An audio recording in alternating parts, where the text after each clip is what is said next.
পাঞ্জাবের হোশিয়ারপুরে ভয়াবহ পথ দুর্ঘটনা। পিকআপ ট্রাকের সঙ্গে সংঘর্ষ, এলপিজি ট্যাঙ্কারে আগুন লেগে যায়।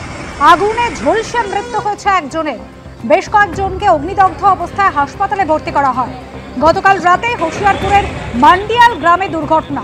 রাতেই ঘটনাস্থলে যান আপ সরকারের মন্ত্রী রবজোত সিং। কিভাবে দুর্ঘটনা তা খতিয়ে দেখা হচ্ছে। পাঞ্জাবের হোশিয়ারপুর, সেখানে এই ভয়াবহ পথ দুর্ঘটনা ঘটেছে। পিকআপ ট্রাকের সঙ্গে সংঘর্ষ হয় এলপিজি ট্যাঙ্কারে, আগুন লেগে যায় এবং অগ্নিদগ্ধ হয়ে একজনের মৃত্যু হয়েছে।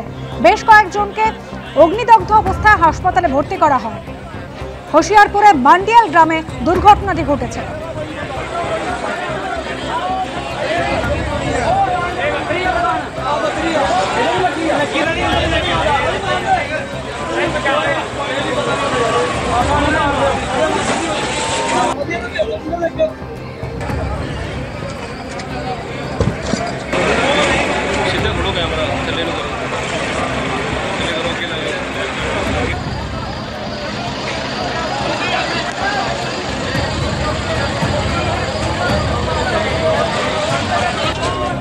পাঞ্জাবের পর পাটনার শাহজাহানপুরে পথ দুর্ঘটনায় মৃত্যু হলো 8 জনের। সকলেই অটোতে ফতুয়া যাচ্ছিলেন।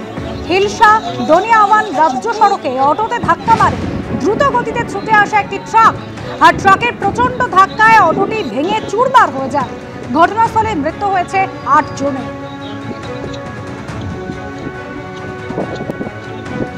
ট্রাকের প্রচন্ড ধাক্কায় দুমড়ে মুচড়ে যায় অটোতে ছিলেন যে সমস্ত যাত্রীরা। ঘটনাস্থলেই 7 জনের মৃত্যু হয়। পথ দুর্ঘটনায় মৃত্যু 8 জনের। পরে হাসপাতালে মৃত্যু হয় আরো 1 জনের। সকলেই অটোতে ফতুয়া যাচ্ছিলেন। হিলসা দনিয়াওয়ান রাজ্য সড়কে এই ভয়াবহ পথ দুর্ঘটনা। বাঁকুড়া রায়পুরে প্রবল বৃষ্টি, যার ফলে ফুঁসছে ভৈরব মাকি নদী বিপদসীমার ওপর দিয়ে বইছে নদীর জল। ভৈরব মাকি সেতুর ওপর দিয়ে জল বইছে। সেতুর ওপর দিয়ে জল বইতে থাকায় সকাল থেকে যান চলাচল সম্পূর্ণ বন্ধ করে দেওয়া হয়েছে। দেখুন কি ভয়াবহ পরিস্থিতি। আর রায়পুরে কাটাপাড়া থেকে ঝাড়গ্রামের দিনপুর যাওয়ার রাস্তাও পুরোপুরি বন্ধ। এরই মধ্যে নিম্নচাপ টানা বৃষ্টি হয়ে যাচ্ছে, যে বৃষ্টির ফলে এই অবস্থা বাঁকুড়ার রায়পুরে। প্রবল বৃষ্টি, যার ফলে ফুঁসছে ভৈরব বাঁকি নদী। আর এরই মধ্যে আবহাওয়ার সতর্কতা কিন্তু রয়েছে, কারণ বঙ্গোপসাগরে দুদিনের মধ্যে আরো একটি নিম্নচাপ তৈরি হতে পারে, যার ফলে নতুন করে বৃষ্টি হতে পারে।